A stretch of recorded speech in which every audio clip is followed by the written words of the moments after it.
আসসালামু আলাইকুম। আজকে আমি আমার ৩২ সপ্তাহের প্রিম্যাচিউর টুইনদের বাড়ি আনার পর কোন সমস্যা ফেস করেছি সেটাই শেয়ার করব তোমাদের সাথে। তার আগে বলে নেই, ভিডিওটি ভালো লাগলে অবশ্যই একটা লাইক, শেয়ার এবং সাবস্ক্রাইব করবে।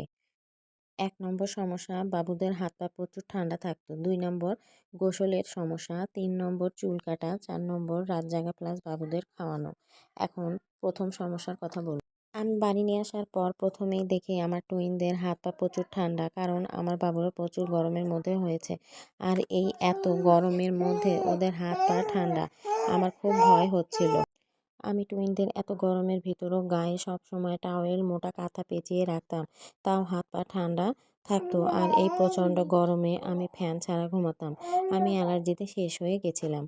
বাবুরা যখন হসপিটালে ছিল তখন একটা জিনিস খেয়াল করতাম, ওদের বেডের ওপর সবসময় গরম বাতাস দিচ্ছিল, কিন্তু হসপিটালে যে সুবিধা পাবো তা তো আর বাসায় পাবো না। বাবুদের বয়স যখন 14 দিন, তখন আমি গেলাম উপজেলা স্বাস্থ্য কমপ্লেক্সে। ওখানকার ডক্টরকে বললাম, বাবুদের হাত পা ঠান্ডা হয়ে থাকে, ম্যাম কি করব?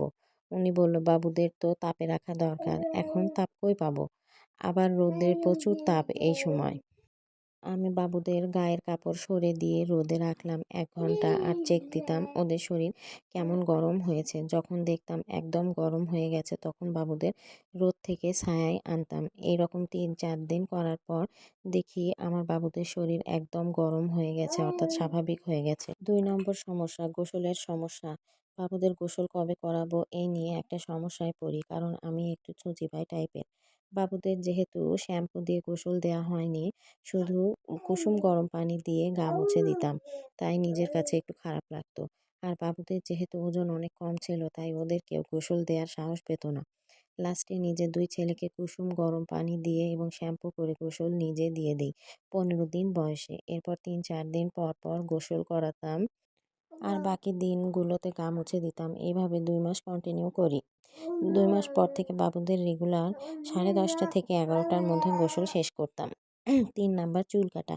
সাধারণত বাবুদের ৭ দিনে চুল কাটা হয়, কিন্তু প্রিম্যাচিউর বেবি, তাই নাপিতকে দিয়ে চুল কাটানোর সাহস পাইনি। লাস্টে নিজে ৩২ দিনে ২ বাবুর চুল নিজেই কেটে দিলাম। নাপিতকে দিয়ে চুল কাটাইনি, কারণ বাবুদের চুল কাটতে গিয়ে যদি মাথা কেটে যায় তাই।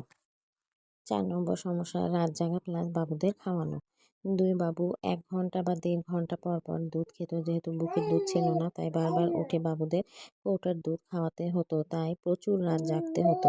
সবশেষে বলতে পারি, প্রিম্যাচিউর বেবিদের প্রচুর টেক কেয়ার করতে হয়, না হলে এদের বাঁচানো কঠিন।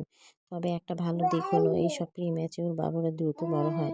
আজ এ পর্যন্তই। ভিডিওটি যদি ভালো লাগে তাহলে অবশ্যই একটা লাইক, শেয়ার এবং সাবস্ক্রাইব করবেন। আল্লাহ হাফেজ।